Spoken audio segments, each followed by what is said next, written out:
feel impressed on my heart just to another time of prayer, if you guys don't mind. Father, we do thank you that we get to come to this place. We get to worship you, Lord. Lord, as much as we can think about our world and think about how it revolves around us, Lord, it's not about us. And even today, Lord, this is not a service we're putting on for you, Lord. This is you showing up in our lives. Anything we do today is just out of the overflow of your love in our hearts. Lord, I thank you for every single one of the people in this room. Lord, all the burdens that are represented here, all the pains, all the concerns, all the stress. Lord, it's real. Lord, we can't handle it on our own. We can't handle all the stress, all the things that life can throw at us on our own, Lord. But because of you, because of your grace and your love, we're more than conquerors. We're more than just surviving, Lord. We're thriving because of you. Lord, I just ask you to shelter us now in your word. Lord, hide me in your cross, that I would just speak your truth to these people today. Lord, I thank you again for this time. We give it all to you. We ask this in your name.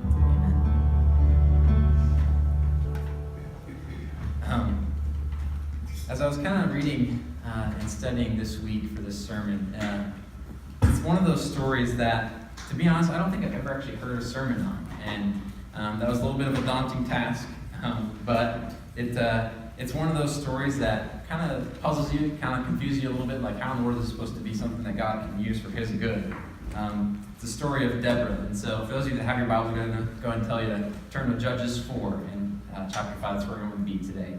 But before I jump in, I just kind of want to share a story with you guys. So in the 60s, there was this wonderful tennis player. Her name was Billie Jean King. She was a professional tennis player, and some of you may be familiar with this story. She was renowned for her social activism and her support of women's rights at the time. And she won her very first singles championship in Wimbledon, which is like the U.S. Open, essentially, of tennis, in 1966. And by 1968, she was ranked number 1 in the entire world in professional women's tennis. I mean, she was a big deal. Well, Bobby Riggs was also a professional tennis player who had enjoyed his reign as the number 1 overall male tennis player during World War II. Now, Bobby was known for being a little bit of a pig-headed guy. I'm sure it doesn't describe any of us in this room at all, right? I'm just kidding. Lobo, I'm sorry. But he had retired from professional tennis sometime in the mid-50s, but he decided that he was going to go out one more time to show out his dominance. And so, in his overconfidence, he challenges Billie Jean King to one final match. And he's even quoted as saying, "I'll tell you why I'll win. She's a woman and they don't have the emotional stability." So again, he's already not exactly the best guy to talk to. And then he's also quoted as saying, "I'm not saying women don't belong in the court. Who else would pick up the balls otherwise?" Again, this is not a guy you'd really think you'd want to be around very much. And so all this time they're building up the hype, and all the people, all the news reporters are tuning in, all the fuss and all the buzz around the whole match that they're setting up. And so finally it comes to September 20th, 1973, and they meet in the Astrodome in Houston with over 40 million people watching and over 30,000 people there on site for the match itself. Billie Jean sweeps him. She destroys him. She beats him 6-4, 6-3, and 6-3 to take the set. Now again, I tell you that story not because it's just a matter of the battle of the sexes, but because there's really a deeper meaning behind that.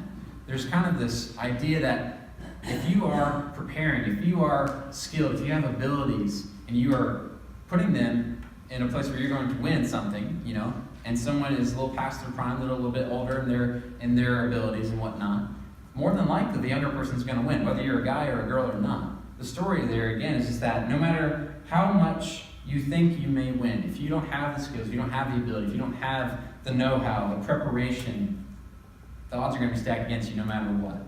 Now, personal story, Kylie and I have had some times where we've played some tennis. I will readily admit to you, I am not a good tennis player at all.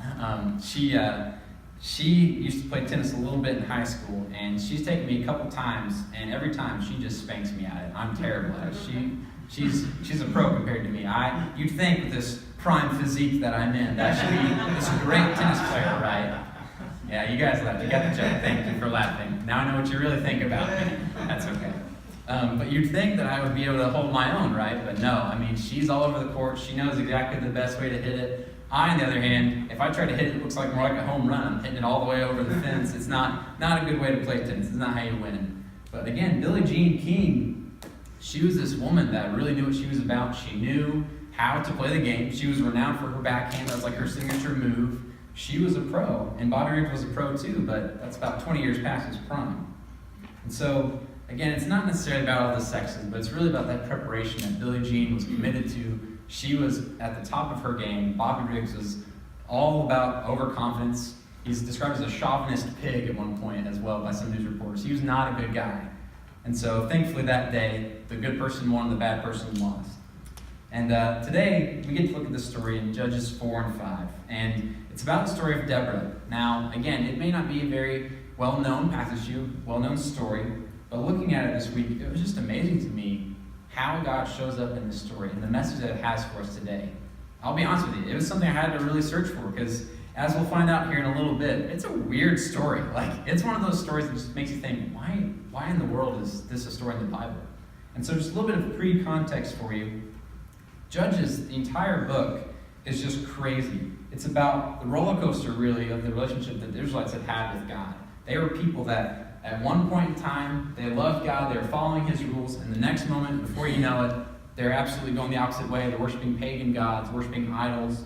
It was not a good story overall. Judges 2:10 says it best. It says, after a whole generation had been gathered to their ancestors, another generation grew up who knew neither the Lord nor what He had done for Israel. So really, about every 40 years or so, you'd see this generation's worshiping God, doing exactly what God has called them to do. And the next generation, they just turn the other way. It's crazy. It's just a quick turnaround. It's like a revolving door. And yet, in response to their disobedience, God had appointed specific people to judge the people of Israel. And so that's where we get the term judges. Now, they weren't exactly prophets. Some of them were prophets. But Deborah, she was a judge at the time. She's the only female judge that we have record of. Now, the two before Deborah, this is a cool story. This has nothing to do with the sermon. They're just really cool stories I want to share with you. The two before her were guys who would have fit really, really well with the A-Team or maybe on Tom Cruise with Mission Impossible movies. These were guys that you'd think were just very macho, very man's man kind of people. First was a man named Ehud, and I'll sum up his story. Ehud was a judge who, again, was judging the Israelites for not obeying the Lord at that time. And so there was this king, his name was King Eglon. Everyone say that with me, King Eglon. Can we say that? Eglon, right? Not exactly the name you want to call out to somebody, but for some reason his parents named him that. Well, Eglon was known for being this very ruthless king. He was a tyrannical king. He was the king of the Moabites. In their peril, the Israelites had just been enslaved, essentially, by the Moabites. And in their peril, they called out to God once again, and He offered them a deliverance way of Ehud. Now again, the only thing we know about him is that he was a really, really tough guy. He was a fighter. He was the guy that had his blood boiling every now and then. He was just ready to do anything to relinquish the Israelites from the Moabite people. So, a left-handed man, he was from the tribe of Benjamin. Now one day, Ehud appeared before Eglon with a supposed secret message. He appears to him saying, I've got a message for you. So the king welcomes him up to the throne.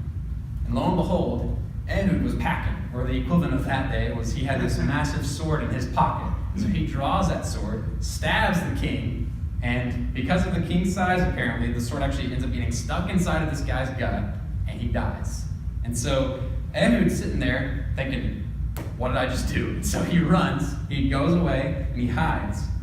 And so finally the king's guards come, they check on him, and they assume he's just relieving himself. He's just sitting there on the toilet or whatever it looks like for him. And so they're not very good guards, not very good servants. They just figure he's still alive, he's good and kicking, so they leave.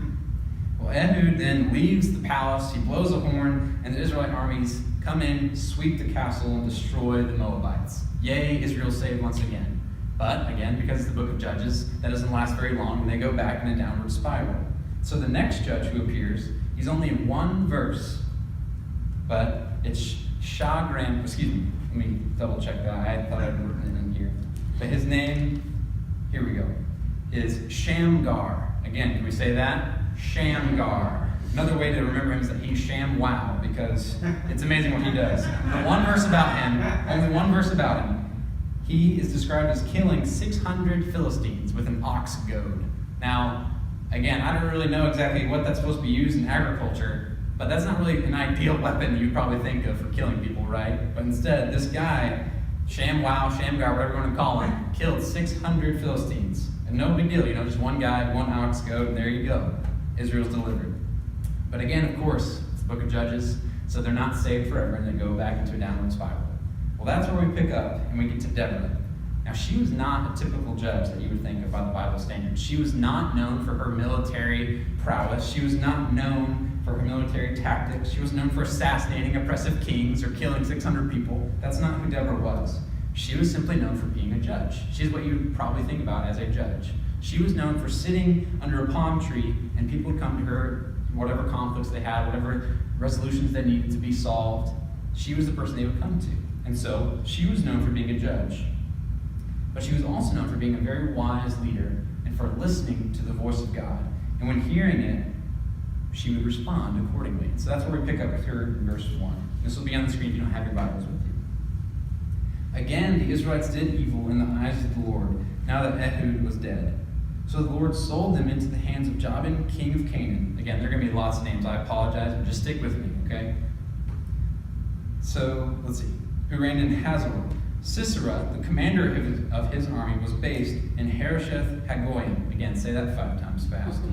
Because he had 900 chariots fitted with iron and had cruelly oppressed the Israelites for 20 years, they cried to the Lord for help. Now again, I'll stop right there, just to kind of set the stage. Sisera was this commander for the king Jabin. Jabin was this very oppressive king. Again, now they've been reigning in Israel for 20 years, and the people of Israel were just scared. They were scared. They had no backbone when approaching these guys. And so they were, again, crying out to help. And so that's when we pick up more with Deborah. Now Deborah, a prophet, and the wife of Lapidoth, was leading Israel at that time. She held court under the palm of Deborah. Would you like to have a tree named after you? Like that tree that's in the backyard, or the front yard there, that's the tree of Dillon, apparently. It didn't last very long. The storm was a little too intense this past week. But she held court under the palm of Deborah between Ramah and Bethel in the hill country of Ephraim. And the Israelites went up to her to have their disputes decided. She sent for Barak, son of Abinoam, from Kadesh and Naphtali, and said to him, "The Lord, the God of Israel, commands you, go, take with you 10,000 men of Naphtali and Zebulun, and lead them up to Mount Tabor. I will lead Sisera, the commander of Jabin's army, with his chariots and his troops to the Kishon River, and give him into your hands." Now, this is where it gets a little bit more interesting, okay? Barak says to her, "If you go with me, I will go. But if you don't go with me, I won't go." I'll give you the modern day equivalent of what he's saying. I don't want to go. I'm scared. Will you go with me? Like, this is not exactly the guy you expect to be leading an army, and yet that's who God has ordained for him to go. And so he's going to Deborah, hopefully, to get some extra encouragement, extra backbone. But instead, this is where we pick up in verse 9. She says, "Certainly I will go with you, but because of the course you are taking, the honor will not be yours, for the Lord will deliver Sisera into the hands of a woman." So Deborah went with Barak to Kadesh, and there Barak summoned Zebulun and Naphtali, and 10,000 men went up under his command. Deborah also went up with him. I'm going to pause one more time right there. It's not typical leadership that we would think of, right? That you have this person under you, your subordinate, that they're begging you to come with them. They're not exactly thinking that this is a place for you to be making any demands, any commands for you to do. Again, Barak was this guy that really had no idea what he was doing. He was not very confident in who he was, not very confident in his military force, because Sisera was known for being a very ruthless military leader. And again, just to kind of put in context for you, those chariots fitted with iron, that doesn't sound like very much to us today, but that was the equivalent of like a tank. Like, if you can imagine back in World War II, like the Panzer tanks that the Nazis were renowned for, that was the equivalent for the Canaanite army. So Barak, to go up to Deborah and to ask this lady, this leader of Israel at the time, I'm not so sure about this, can you come with me? Even though he'd already just heard that the Lord has ordained this, that the Lord's going to be with you in all this. This is not very leadership-like that we would think about the leaders of Israel. And yet, this is what Barak does. And so Deborah, being the good leader that she is, decides to go along and encourage him in that. And so we continue on in verse 11. Now Heber, the Kenite, had left the other Kenites, the descendants of Hobab, Moses' brother-in-law, and pitched his tent by the great tree in Zananim near Kadesh. Again, read that sentence 7 times fast and see how you feel after. But really the more important part is just notice where exactly that person is. Notice where Heber the Kenite had left his tent. All right? Now when they told Sisera that Barak, son of Abinoam, had gone up to Mount Tabor, Sisera summoned from Harosheth Hagoyim to the Kishon River all his men and his 900 chariots fitted with iron. Then Deborah said to Barak, "Go, this is the day the Lord has given Sisera into your hands. Has not the Lord gone ahead of you?" So Barak went down to Mount Tabor with 10,000 men following him. At Barak's advance, the Lord routed Sisera and all his chariots in the army by the sword, and Sisera got down from his chariot and fled on foot. Now notice where he runs to. Barak pursued the chariots and army as far as Harosheth Hagoyim, and all Sisera's troops fell by the sword. Not a man was left. Sisera, meanwhile, I also like to call him Sissy. It's kind of what he is. He's a sissy. But meanwhile, he fled on foot to the tent of Jael, the wife of Heber the Kenite, because there was an alliance between Jabin, king of Hazor, and the family of Heber the Kenite. Now Jael, this is where it gets really fun, okay? I talked to you a little bit to you last week about how the Bible can be very R-rated sometimes. This is another one of those times where it's R-rated, okay? Jael went out to meet Sisera and said to him, "Come, my lord, come right in. Don't be afraid." So he entered her tent, and she covered him with a blanket. "I'm thirsty," Sisera said, or Sissy Face said. "Please give me some water." She opened a skin of milk, gave him a drink, and covered him up. Now, I'm just going to pause right there. When you're thirsty on a very hot day, do you want a glass of milk? Anybody? Right? No one's going to volunteer for a glass of milk. You want a nice glass of water, right? So already you should know something's up. Something's not right here. But instead, she gives him a glass of milk. And he tells her, "Stand in the doorway of the tent. If someone comes by and asks you, 'Is anyone in here?' say, 'No.'" Thanks for spelling that out for us, Sissy Face. But Jael, Heber's wife, picked up a tent peg instead and a hammer and went quietly to him while he lay fast asleep, exhausted. She drove the peg through his temple into the ground, and he died. Like, just pause. Think about that for a second, okay? I don't want to be too graphic, but ow. First off, ow, right? Like, that's not exactly something we want to do. That was not a girl to be messing with, okay? She said, "I'm not going to give you a glass of water. I'm going to get a glass of milk, and you're going to die."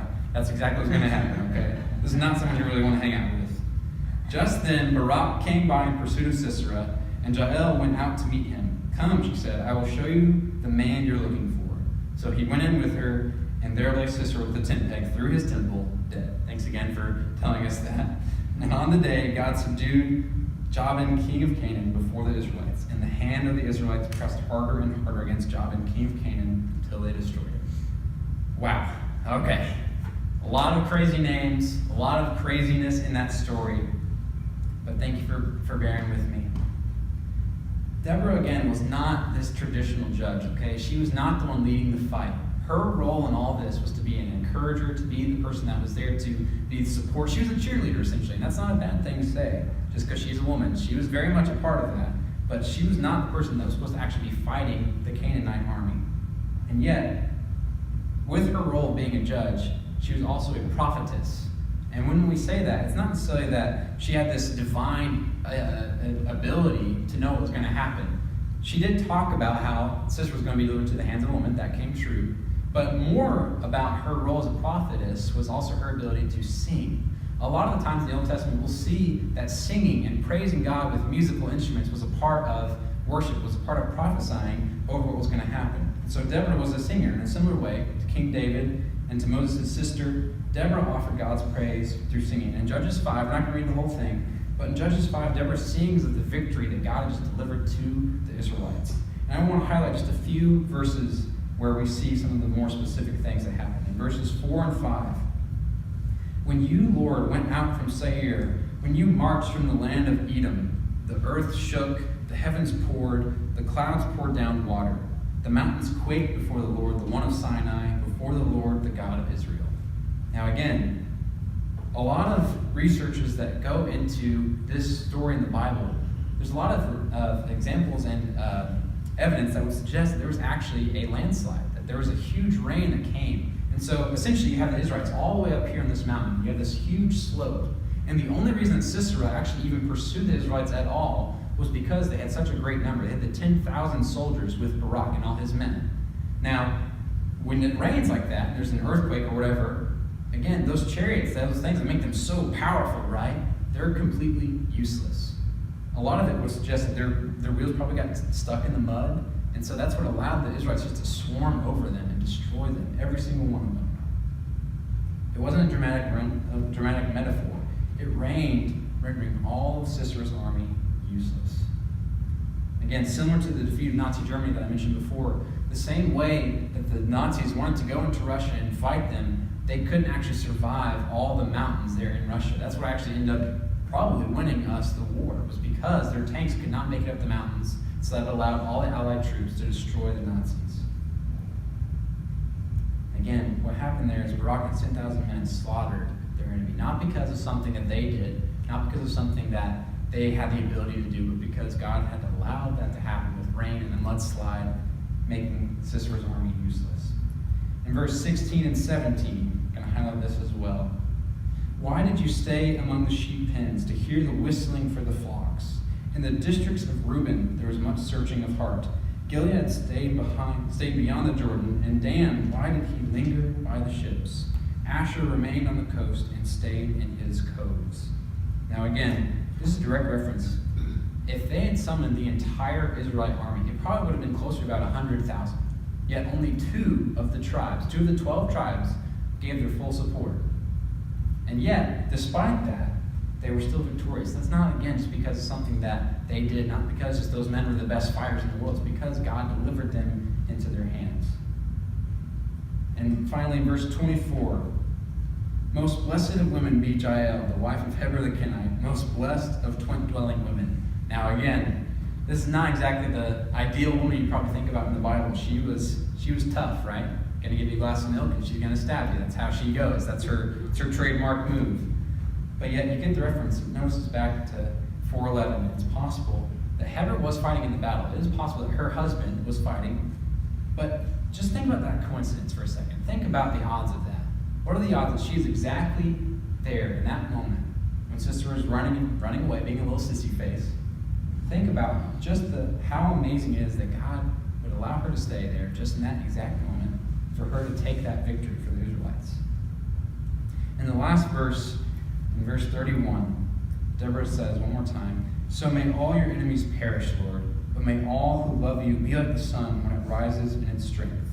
Then the land had peace for 40 years. Now I hear that verse, and it should kind of call back a little bit of another reference to you. It does to me. It makes me think of Romans 8:28. It's going to be on the screen. It says, we know that in all things God works for the good of those who love him, who have been called according to his purpose.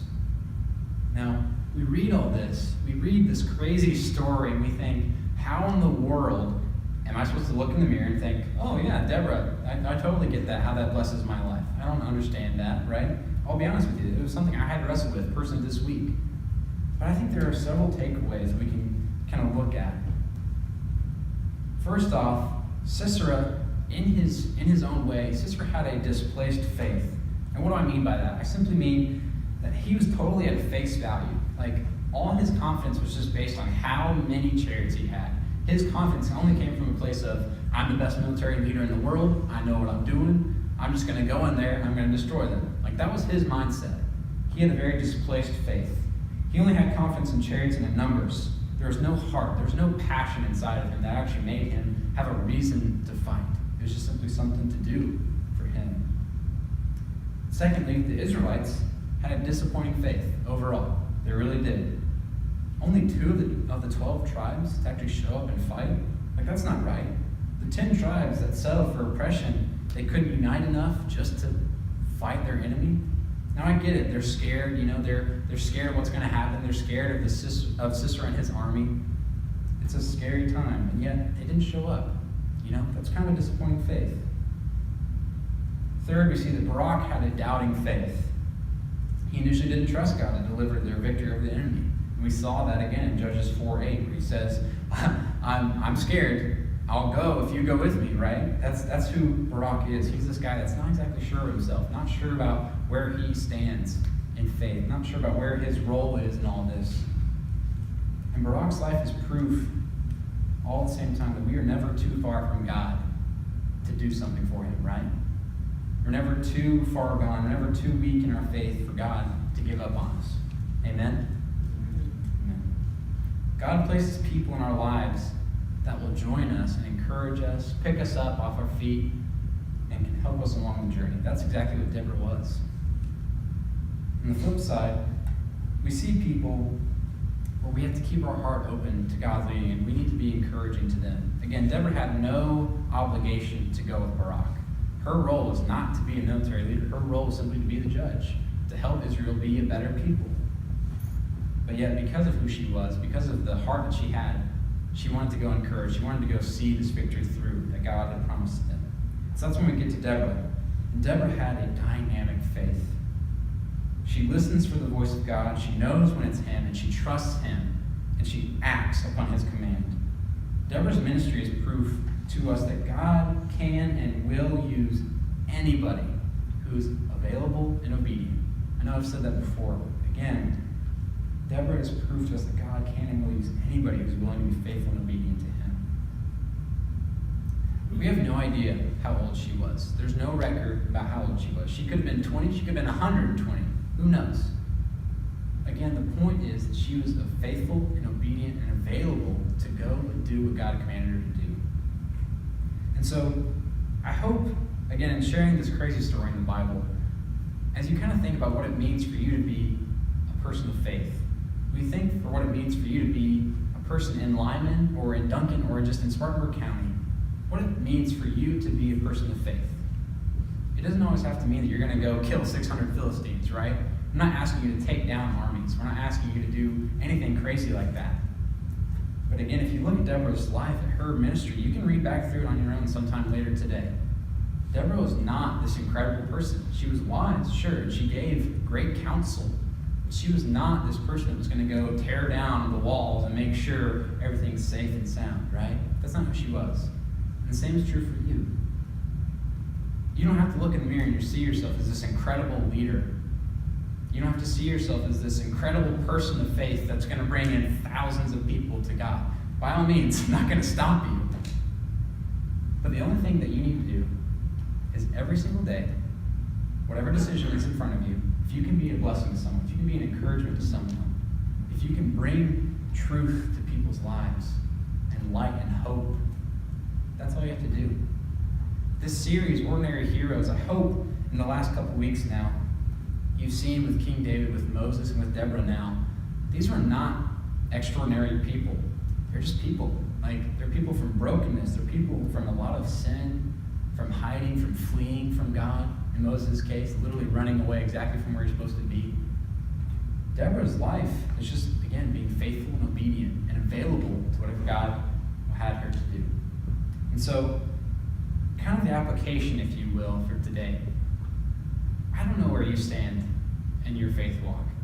And you may think about those four things. You may think about a displaced faith, or a disappointing faith, or a doubting faith, or a dynamic faith. Can I just be honest with you for a second? Can we be real? Is that okay?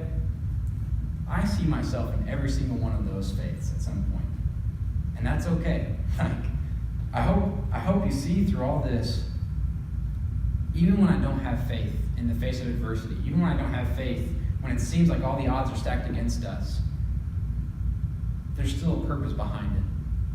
And even when we may not knock it out of the park sometimes, like the Israelites in that case, where they had disappointing faith, you're not going to knock it out of the park every day. Everyone has a bad day. Everyone has a doubting faith sometimes too. Like, if we're just being honest, if we can be real. We hear diagnoses from the doctors. We hear all the craziness that's happening in the news. We hear about death and destruction. We hear about chaos. All the crazy things that happen in this world, we hear about them and we wonder, man, God, what are you doing? And that's okay to admit that. It's really okay to admit that. Because again, God used Barak's story. He used his doubt to encourage us. He's actually the only person labeled in Hebrews 11. It's not even Deborah who's mentioned in Hebrews 11, which is like the hallmark of faith. That was like the Hall of Faith, essentially, where all the people would be, instead of NFL Hall of Fame, this was the Faith Hall of Fame. And yet it's not even Deborah who gets mentioned, it's Barak. Because he was simply faithful and obedient once he was encouraged to go. And again, in Deborah's case, where you're dynamic, you have faith, you may know exactly what God's called you to do. You may know exactly what your role is and how to encourage people best. But we can always grow in that, right? We can always be better. We can always do more to encourage God and to encourage people around us to see God and how he shows up in their life. So again, I don't know where you sit today. Maybe you see yourself in all four of those. Maybe you see yourself in just one, and that's okay. But wherever you're at, wherever you feel like you're sitting today, you have to be the one to decide what kind of faith you're going to have in those moments. The overall message, if you want to have a takeaway today, is that God wants the best for us and from us in all circumstances. That's the bottom line. God wants the very best for us and from us in all circumstances. Whenever the odds are stacked against us, whether it looks like the most clear day of all, we have to decide what kind of faith we're going to have, what kind of faith we're going to place in God. And I would beg you, church, again, we're not going to knock it out of the park every single day. But as much as you're able, as much as you are available to do things for God, to encourage others, to be a blessing, to see people discover Christ in some new way, do it. Like, even if it's just as simple as you writing a note for somebody, leaving it on their desk. Even if it's just saying a little prayer for that one person that you just absolutely can't stand, right? Again, we all have a mission, a ministry. We all have a mission. We're all called to do the same thing.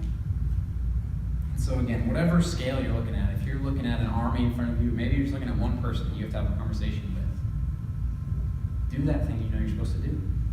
Be that encouragement to somebody. Be that blessing to somebody that needs it. My prayer for myself is simply that I would be more available and be more obedient to God when I know he's prompting me to do things.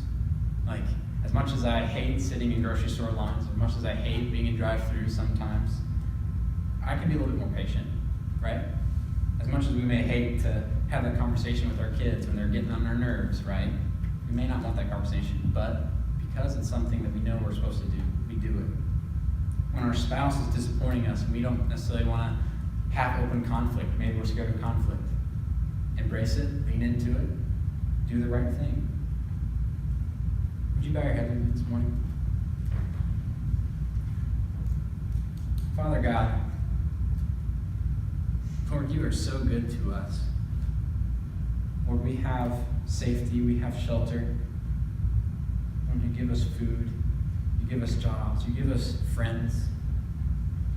Lord, help us to see all the blessings that you give around us. Lord, help us to see ourselves not just as people that are supposed to go day to day without hope, but help us truly to be the light of the world. Lord, help us to be people that point to you.